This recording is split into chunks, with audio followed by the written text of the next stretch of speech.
Hello, everyone. It's Jeremy Webb. I'm the artistic director of Neptune Theatre, and welcome to a special Friday night bonus edition of Off the Leash, episode 49. That's 49 times I have sat in front of my computer and just chatted to anyone that would care to watch. And it's been a joyful ride. I've managed to speak to hundreds of artists from across Canada, local and further afield, about their experiences, their time at Neptune, their careers, the fact that they've never been at Neptune and want to be or don't want to be. I don't know, anything. So it's been so much fun. And this is the penultimate episode of season 2. We call it season 2 because we had a break somewhere. And I'm very excited by my guest tonight. Next week is the last episode, and it's going to be a bit of a look back over the last 49 episodes. I can't wait to welcome just some of those people back, hopefully. We'll have a few surprise guests, a few video clips, and a few tears and a few laughs. So please join me next Thursday at 8:30. Okay, time to bring in my guest.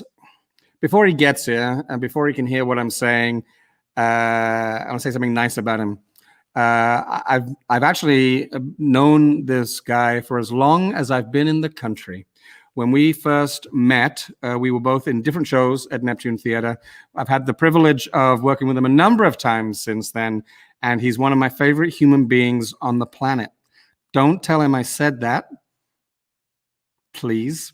If you have any questions for my guest during the course of the evening, feel free. If you're on the social media, I think Facebook allows you to type questions. We'll be asking for questions. We're going to chat about his career. Please welcome to the live stream, Troy Adams. Hello. Oh, hey. Hi. How are you? Good. Good. You didn't hear any of that, did you? None of it. Good. It's great to see you. Great to see you too. It's great to have you on the show. I think I've been trying to persuade you to do this show for a long time. That you have, yeah. Mm-hmm. And you finally succumbed. I've clearly got negatives of something. Just like waving an envelope going, the photos. It's great to have you. Look, it's great to be here. In the last week or so, I've taken to coming down into this very empty theater and doing the show from here, which is a mixture of joyful and sad. And of course, you were here not so long ago doing a show. That's right. Before we go, I want to sort of take you back a little on a little Troy journey. Okay. But before we do, let's just talk about the last time you were here. What's your last memory of this room? My last memory of that room would have been Cinderella. Oh. And that day we had all the kids in there. Well, there was one day where we had the photos in the lobby. Yeah. That was quite amazing. It was quite amazing to see. Yeah. I think we shipped, we managed to bring in a couple of schools that otherwise wouldn't have been able to afford to come to the theater. And some very kind angels helped cover the cost of the tickets. And so they didn't have to pay. And we got buses, we bussed them in.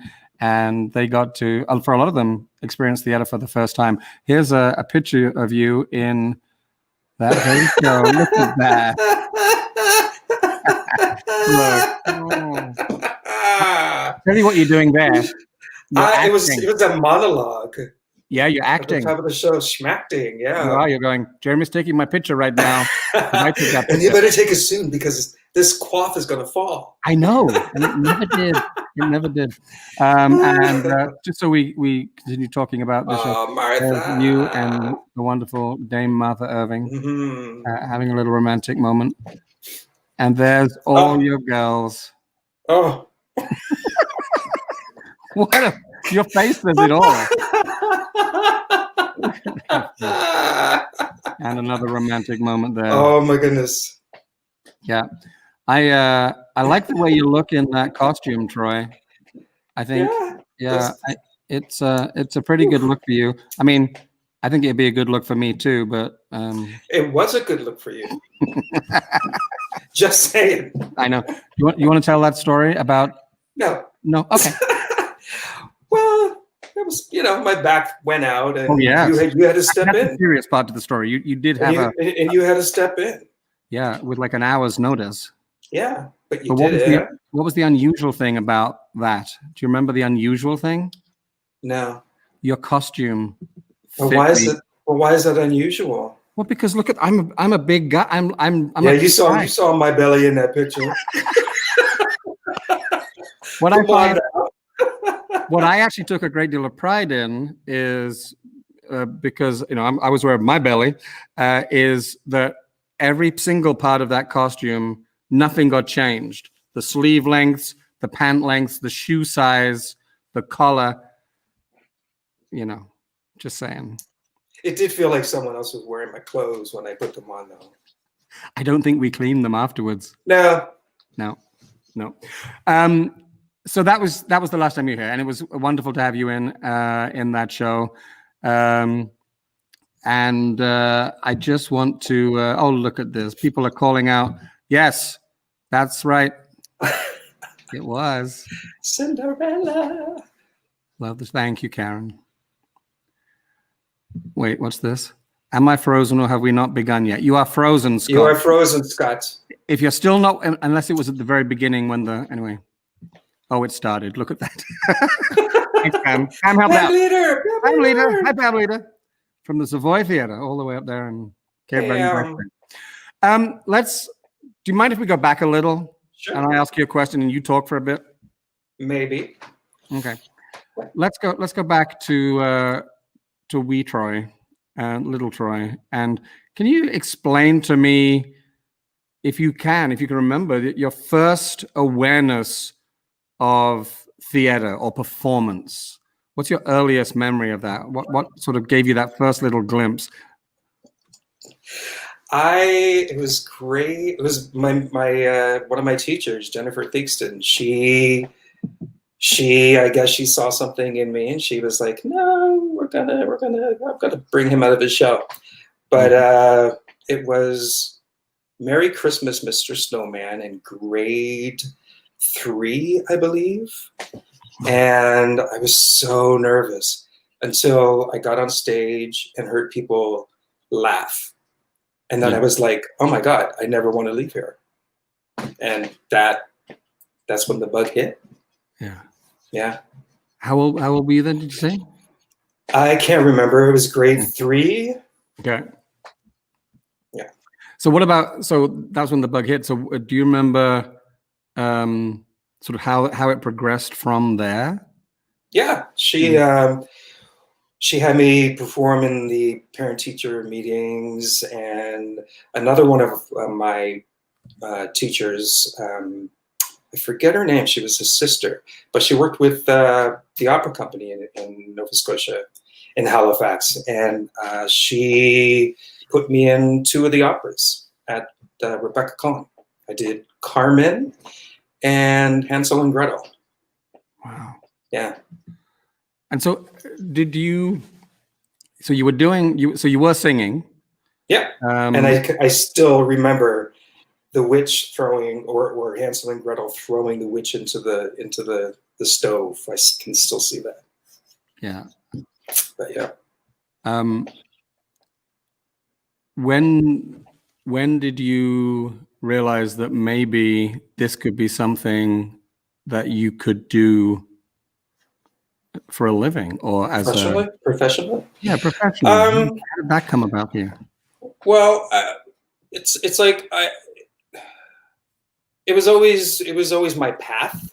You know what I mean? I knew this is what I wanted to do. And so in high school, we had the musicals, of course. So I remember after one of my shows, I was at the Derby on Godigan Street. Okay. Yeah, my uncle was one of the bouncers, so I got in. Yeah. Now, okay, wait. For people that are not from here, and also that were in Nova Scotia at the time, like me, right? What's the Derby? The Derby was the only Black tavern on Right. Godigan Street in Halifax. So that's where everybody went, right? So I go in there and I see this man. He's like, "Oh, child, what's your name?" I said, "Troy." He goes, "My name's Walter Borden." So we ended up chatting. And then he was like, "I'm an actor as well." I'm like, "What?" And so I told him that I was doing this musical. And we were just chatting, whatever. And then that was that. And then one night after one of the shows, stage manager came up and said, "Oh, someone wants to meet you up in the lobby." And I was like, "Okay." Yeah. So I go up, and it was Walter. Uh-huh.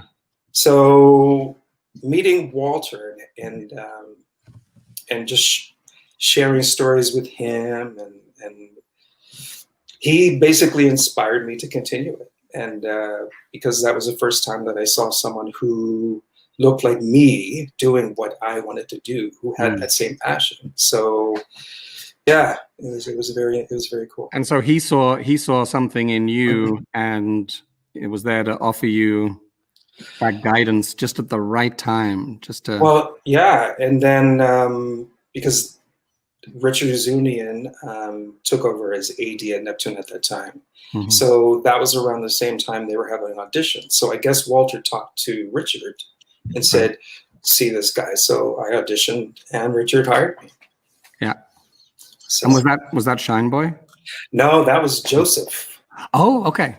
Yeah. So I What did were you playing, this. Joseph? What were I you? played Benjamin Benjamin. with Sean Wright and Jeanette White, and oh yeah. Oh, and there's a whole. Aren't you the one that isn't Benjamin the one that gets into trouble, and Joseph Mhm. thinks that he's stolen Yeah. something? And he has to. The whole Calypso song, isn't Yeah. there? Yeah. Yeah. Oh no, Not he. not he. Yeah. How you gonna because it is a mystery? Yeah. Yeah. I've directed that show a couple of times, so it's like ingrained in my soul. I do love it though. But oh wow, that was under Azunian. Yeah. And that was. So was that your first professional gig? I mean, that would have been my first professional gig, and then I did the school tour. Yes. And then I did A Funny Thing Happened on the Way to the Forum. Right. Yeah. Then another school tour, and then Shine Boy. Yeah. So yeah.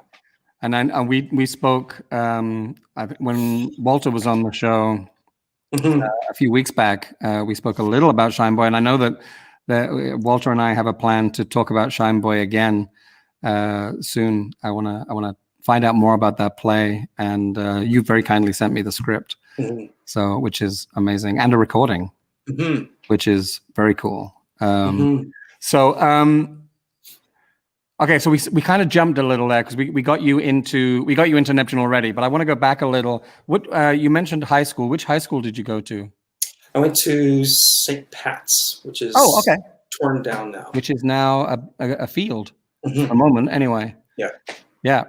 I know a lot of people that went there. So, what was your experience like at St. Pat's? And there, did they have a healthy theater life? They didn't at the time. Not at the time, right? But because myself and a couple other students, we showed interest.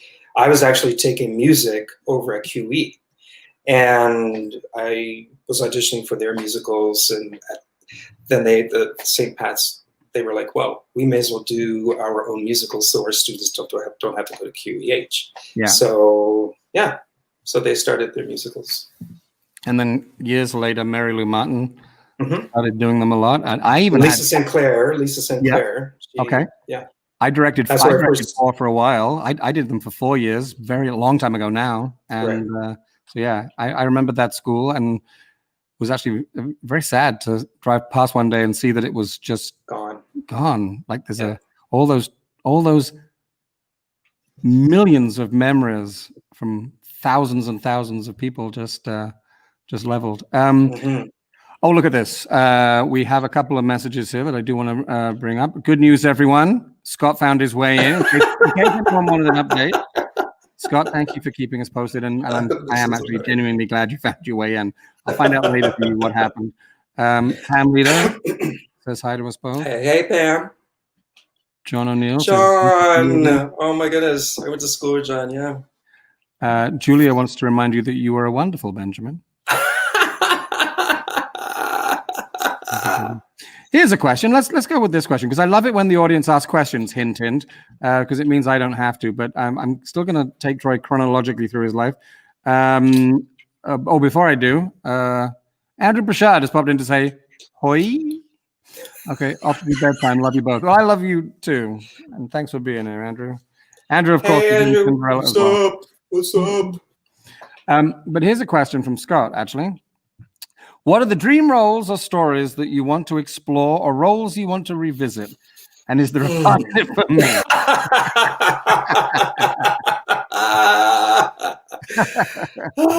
Yeah, I will trifle all I want. I've got the microphone.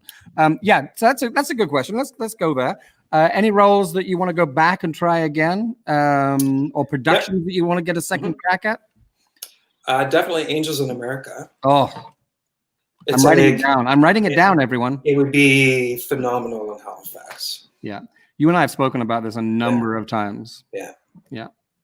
And I've done this show a few times, but it hasn't been done in Halifax. And I think if it were done in Halifax, you would have to hold that show over for probably the entire summer. Yeah, it's The Adventures of a Black Girl in Search of God by Janet Sears. Yeah. Yep. Walter did that. Mm-hmm. Yep. I got some photos here that you sent, and I just want to see. I can't remember whether you sent me. I think you did. You sent me one of. Is this Angels? The photos aren't labeled, but I didn't label them, so forgive me. And they're little tiny thumbnails. That's Angels. That's Angels. Mr. Lies. There he is. Mm-hmm. Got it too? Yep. Yep. Yeah. I love that wig. My God. I love that wig. And that facial hair. Yeah. Very cool. Are there any other shows that you'd either love to revisit or get a crack at? I've never done Fences, but I would like to do Fences. Yeah. Mm-hmm. Well, actually, a couple of years ago when I got this, I listened to people's suggestions. And when Troy and I were hanging out in Toronto a couple of years ago, after I got this job, you walked me into an Indigo bookstore and you took me to the play section and you handed me a copy of Fences and said, do this at Neptune.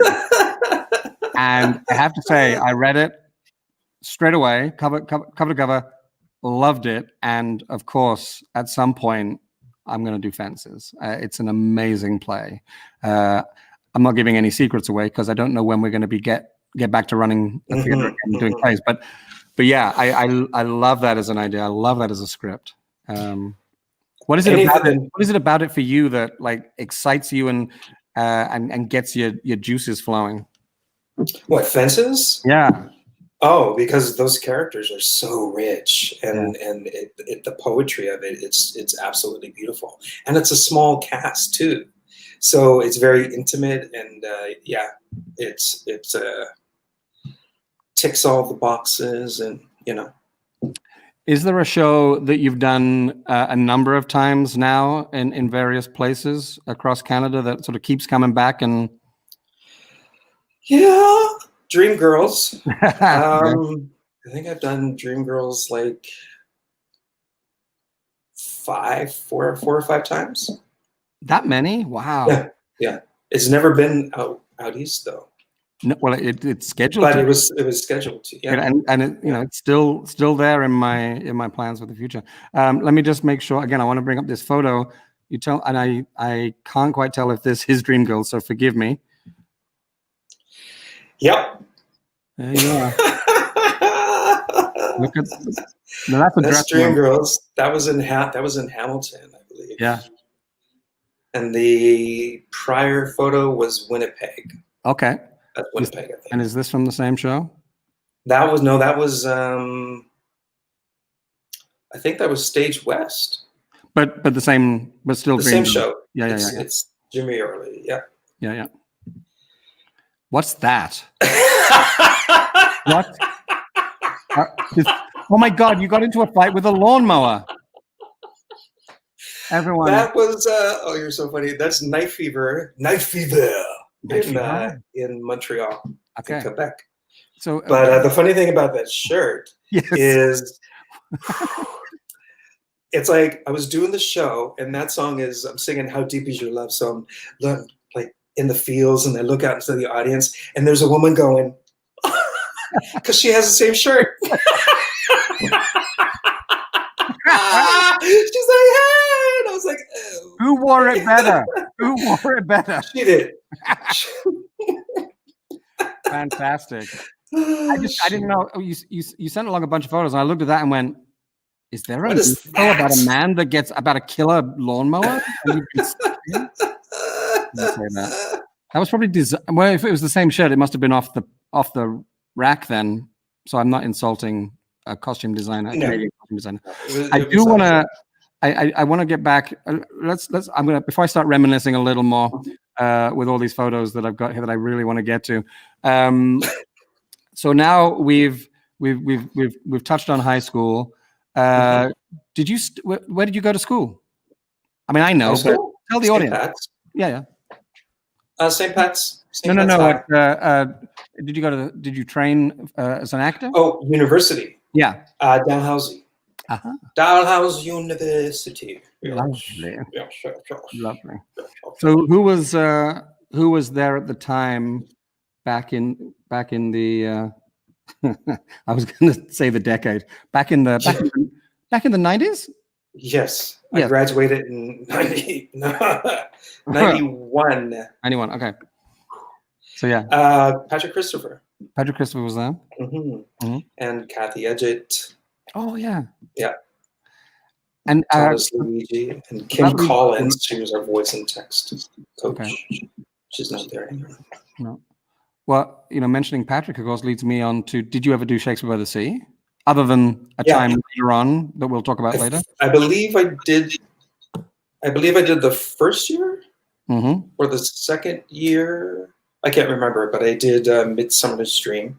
And we did 2 casts. So we had a cast A and a cast B. Oh. So, yeah. I got to play...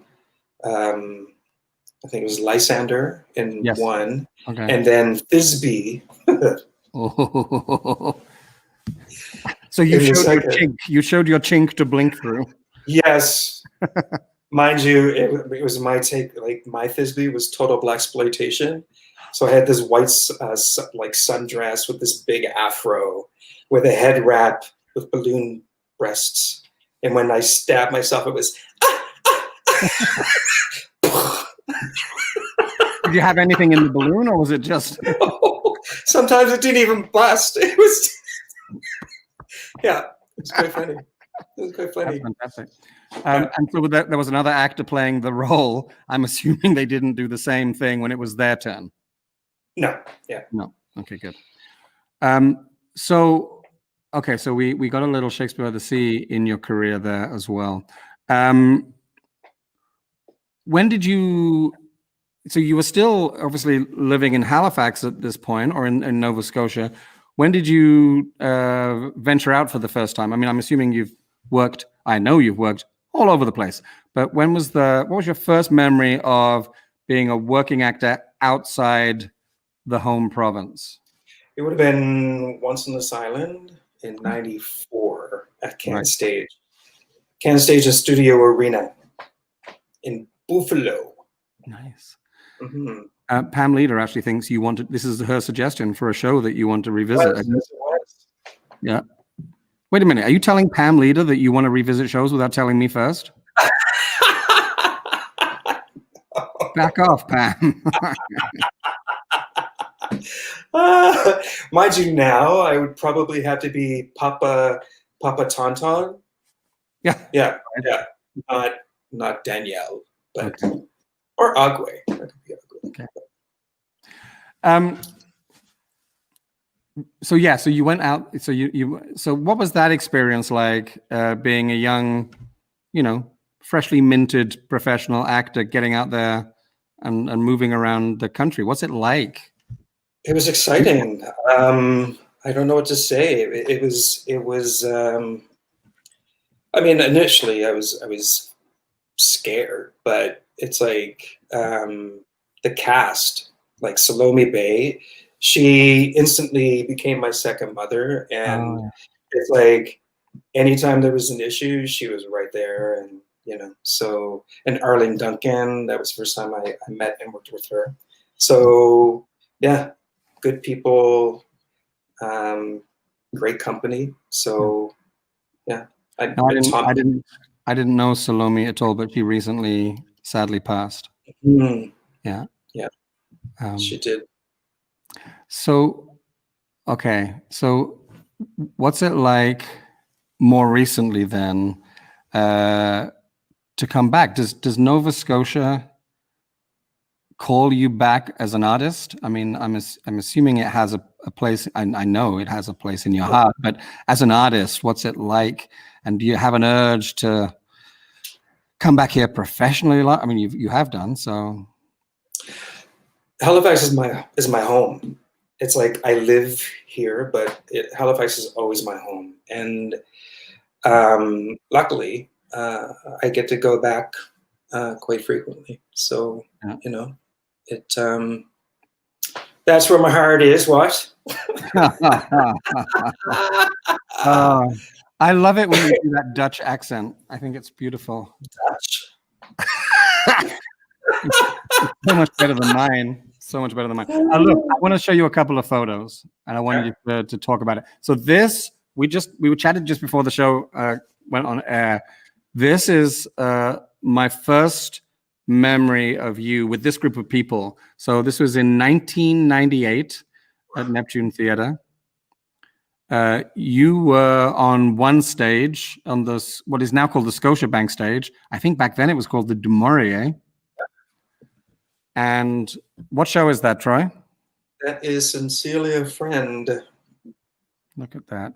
Now, there are a lot of younger but familiar faces.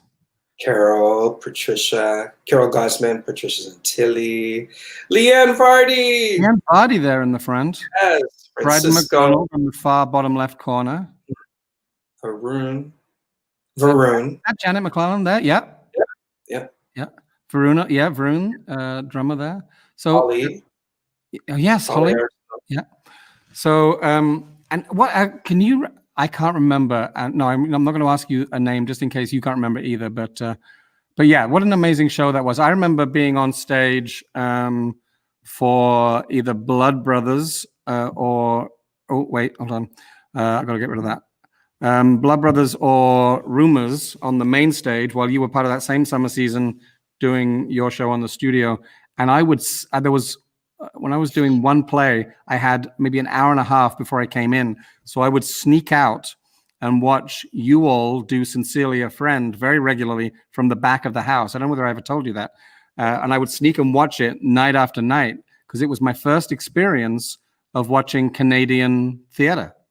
Oh, cool. Because I literally got off the plane and started rehearsals like the next day or so. And I hadn't seen much. So I was watching this strange show that was also full of music that I did not know because and it's my own lack of music education, but being from the UK, I didn't really know who Leonard Cohen was, believe it or not. I know now, but what a great show that was. Oh, it was phenomenal. All right. I want you to tell me what's going on. Okay. Okay. If you're holding a drink of red wine and you're wearing white, everyone, put it down so you don't spill. What's going on in this photo? This is when you arrived at the theater before getting into costume? Is that? Oh, that is Jesus Christ Superstar. Oh, yes, it is. It is, yes. Now you sent me that photo. Everyone, I did not just pull that photo off the internet. No, Helena sent me that. Yeah, it's a spectacular photo. Now, I think I remember you appearing in like a little Juliet window door thing above, sort of over the audience. Yeah. And were you singing were you doing a very deep? No, I was the other one. I was the other guy. So yeah, the raft. Yeah, that's right. That's right. Like way up there. That was like 2000 and blah, blah, blah, blah, blah. I can't remember. Yeah, I think it's like I 2000. don't even know who that is. Well, let's take him off the screen. But there's a bit of a theme developing. Oh God! Again, Leader of the photos were supplied. What's that from? Pack at Stage West, Mississauga. I think. Yeah, that was the same year. I can tell by the piercings. Yeah. Oh yes. Mm-hmm. All right. So this is possibly my favorite photo that I've ever seen of you. This is, I think you're playing the same role as Dame Judi Dench in the recent movie.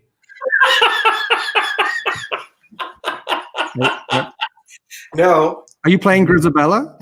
No. Oh, I hate you. That's Gus Growl Tiger. Yes. Yes. Palsy. And which that wasn't the production here, was it? No, that was in Grand Bend. Okay. Yeah. 2007. And do they train you to do when you do a show like that? Did you work with a designer to come up with that makeup, or do you just get told to go and do it yourself? Does that makeup look like a makeup artist or something? I wasn't even. That was a genuine question. That was a genuine. I wasn't teasing you. I was like, so did we had a tutorial, but then we had a piece of paper, and we had to follow that piece of paper, and we had to execute it ourselves. But it would change all the time. Yeah, sure. But yeah, there was a structure that we had to hit. Yeah. But there were variations on the theme depending on the time of day of the show. Yeah. It was 11:30 a.m. show or ciao.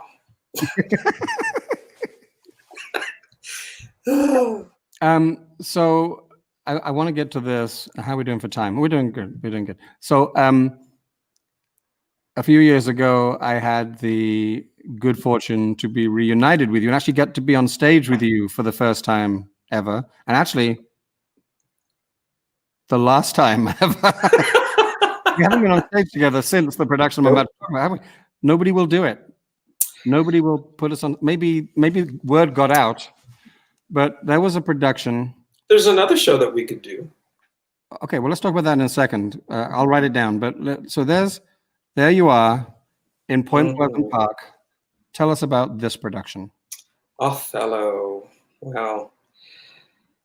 Well, that was a beast. Yeah. A welcomed beast. Yeah. How many weeks? We had 2 weeks rehearsal for that. It was like 10 minutes. Yeah. Spread over lots of rehearsals with you and I going over lines for hours and hours. Oh yeah, we used to go to my apartment and sit on the balcony and cry. Yeah. I actually did that when I killed myself and fell on Desdemona. The first preview, I cried. Did you really? Oh my God, I was like, kill me now.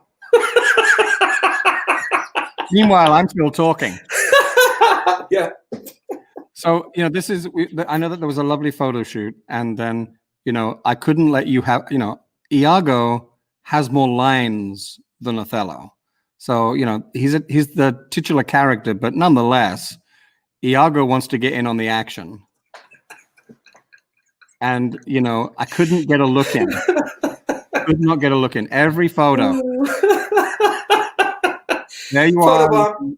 Look at, my God. Photobomb. That's the smolderingest smoldery photo in Smolderville. But look at you too, man. It's like, come on. What happened to us? Wow.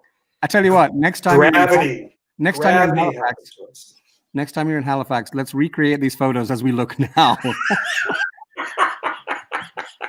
Can you imagine? A couple of middle-aged men going, "Oh no! Oh, I'm really acting." It's like, whew. Because then what happened is you started to realize that I was creeping up behind you. Oh, holy pose, Batman! Wow. I know. Look at that pose. And then we had this one together. And I am trying so hard. What are you saying right? I'm saying, well, I haven't got it. I tried to find it. There's a photo a second later where we're both giggling like little children, because I probably did say something very inappropriate into your Of course, ear. probably. I spent the whole play like whispering sweet nothings because Iago is forever like poking at you. So why was that role?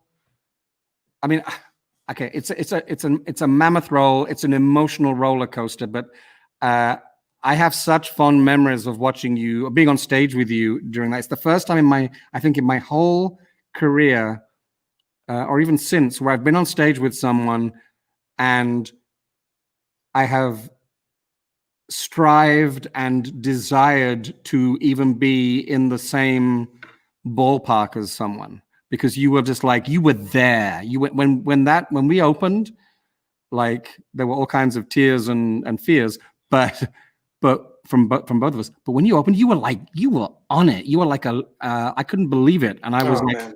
Oh shit, I got to up my game. So what is it about that? What is it for you? What was it about that role at that time? I don't know. What I came away from that production was the understanding that not trying to force a character, not trying to force your role, just to let it happen, right? So for me, it was an exercise of just trusting the work, trusting the text that will get me to that point, and I guess it did. But it'd be a good. I would like to revisit that because we didn't really have a lot of time to dig into that, so it would be good to get back to that. So we should put that on the list of redos. Sure. Am I allowed to be in it again? Of course, please. I don't oh my God, we had so much fun together. We had so much fun together. We had a lot of fun together in that show. We did. There's the entire cast wearing all that green. There's Tom in the front looking very sexy. And I love that robe. I know you had the, and also you had the costume. And there's a picture of us. I think this is on closing. No, this was at an event. Elizabeth Murphy there, Shakespeare by the Sea.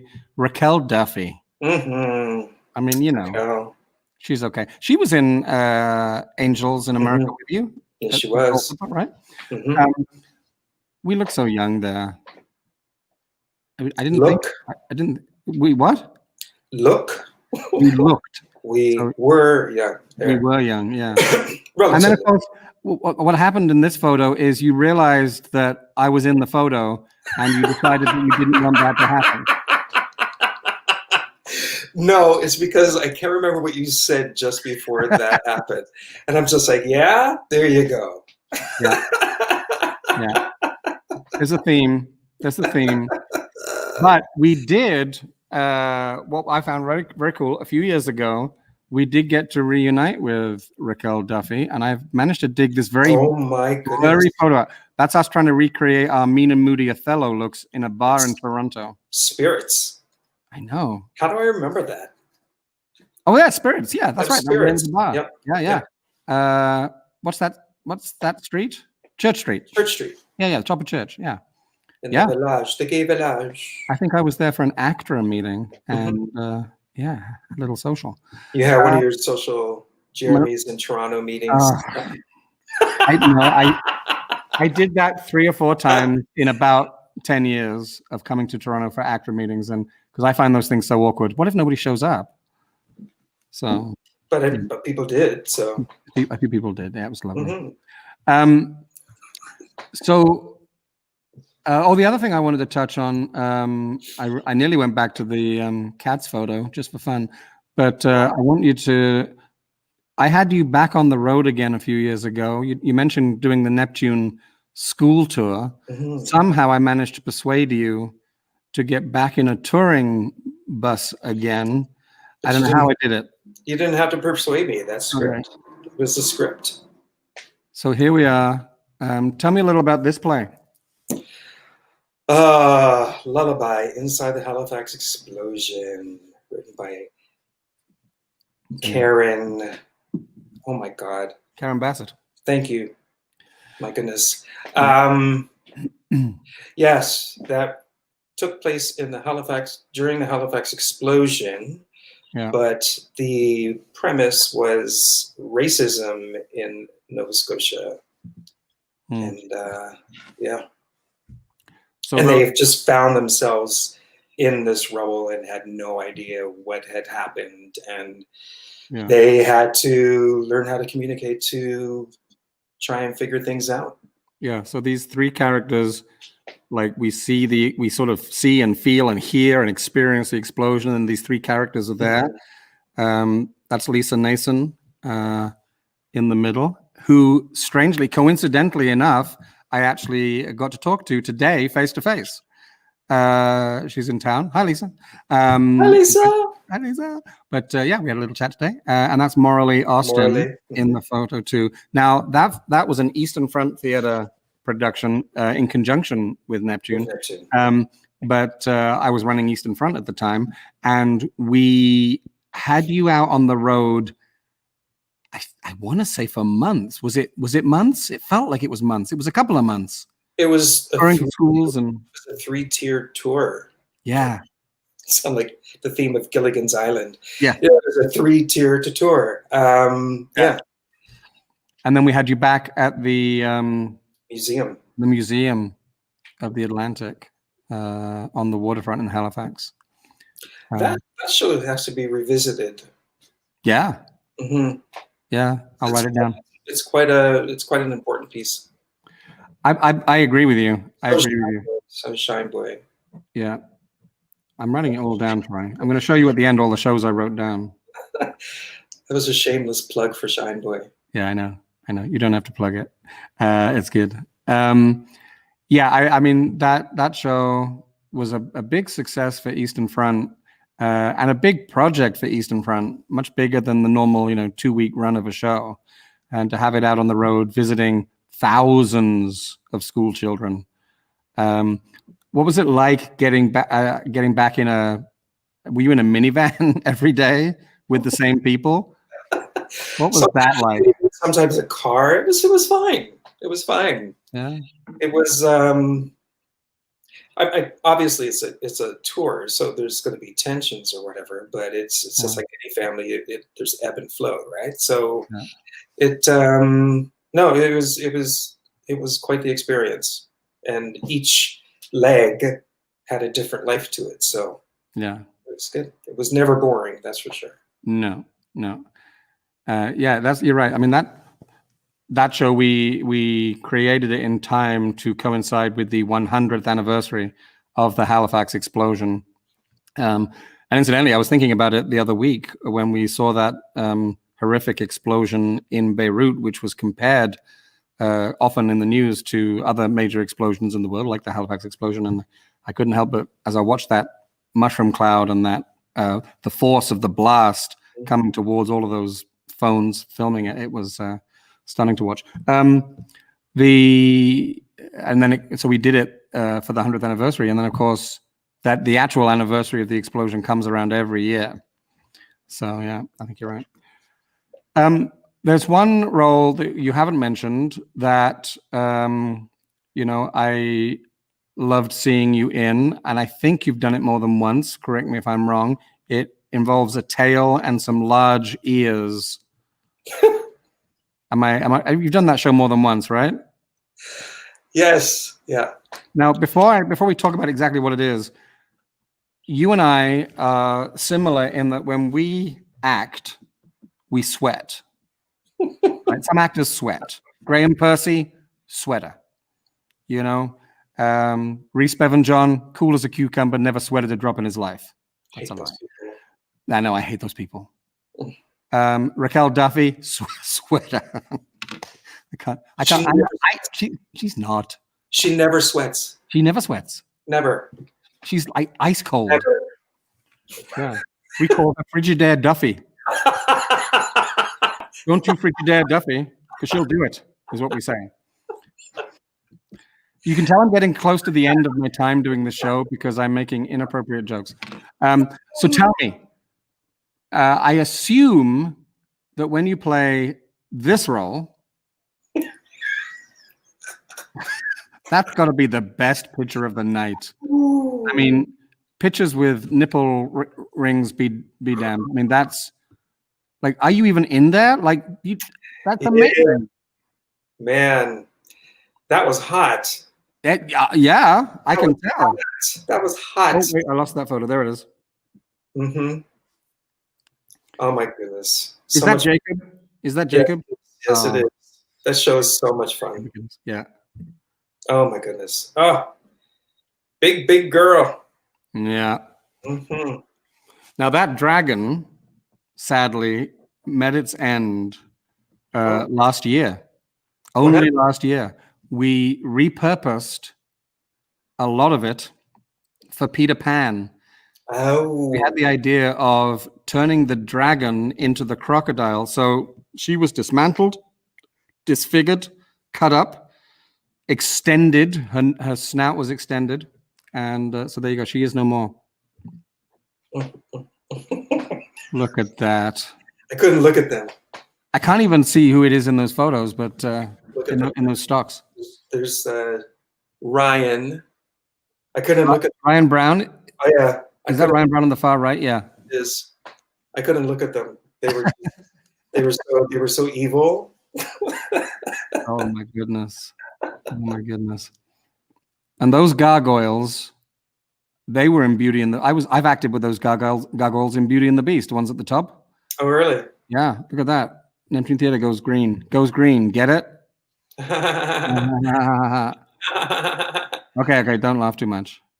There you go. And that's with Heather McGuigan too, who was just here doing the last 5 years. Is there a song? Is there a song about? I've only seen Shrek. I think I've seen it like twice in my life. I've seen the movie, but on stage only twice. Is there a song about farting? Oh, there's a whole sequence about farting. It's a sequence. Oh yes. Yeah. Okay. Oh yeah. Yeah. I thought I was imagining it.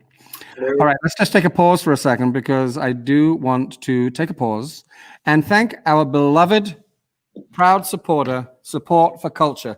They have been supportive of this little venture through the whole time we've been doing it. And we are so happy and thankful that they did. They made it possible. Our little relationship, I hope, is not coming to an end, but it's certainly, for now, as the show ends, is coming to a brief hiatus. We're taking a time out. We're not seeing other people, but we are actually allowed to go on casual walking dates as long as there's no touching. I don't know what happened there. I don't know. That was a pre-recorded bit that somebody else did impersonating me. Sure. Yeah. Yeah. And also, I want to mention, we can now start to talk about it, that on the 24th, there isn't a date on this slide, but on the 24th of September, Neptune Theatre Flyaway Telethon, hosted by our friend Bette McDonald. She will be here in the building, along with a whole bunch of other live entertainment and guests coming to us. It's a telethon, and you don't even have to leave your living room. We'll bring it to you, not to your house, but we will actually bring a telethon to you on the 24th for the entire evening to raise funds for Neptune Theatre. I just want to check. There's a few comments here. Heather Lewis, I watched all the Shrek movies with my kids over the past week and and kept on thinking about our production. Hi, Troy. Hi, Heather. Hi, Heather. I brought my kids to see you in that show. Wait, I think maybe my only kid at the time. Yeah, he would have been, maybe there was a baby, but the other one was just old enough, 4 years old, to come and see it. And I remember bringing him down, Samuel, down to see you after the show. I don't know whether you remember this. And he came outside your dressing room and he stood there and because I said, we're going to go down and meet Troy, who played the donkey. So he just heard donkey. And he'd just been giggling at donkey and loving donkey. And it was donkey this and donkey that. And we came down and then there you were, Troy. And he was like, what? But to his credit, then he saw the costume and I saw his brain. I saw him go, costume, person, costume, person in costume. Oh, what is this sorcery? And then that was it. So in a way, and so you were actually my child's, one of his earliest memories of seeing live performance. I remember that day. The look on his face was oh my God, it was priceless. He was just like astounded at how different we all were in the dressing room. He was like, "What? Yes. What? How do you? What's the? Now he's become a little more acclimatized to it now. But yeah, and the more time he gets to spend sitting in these seats, it becomes less of a surprise. And now it's more like, yeah, okay, yeah. So I wonder, as we come towards the end of our time, and I'll let you carry on with your life, can you find a way to sum up? You're going to hate me. You're going to shout at me after the show for this question. No. Just go with it. Breathe deeply. And again.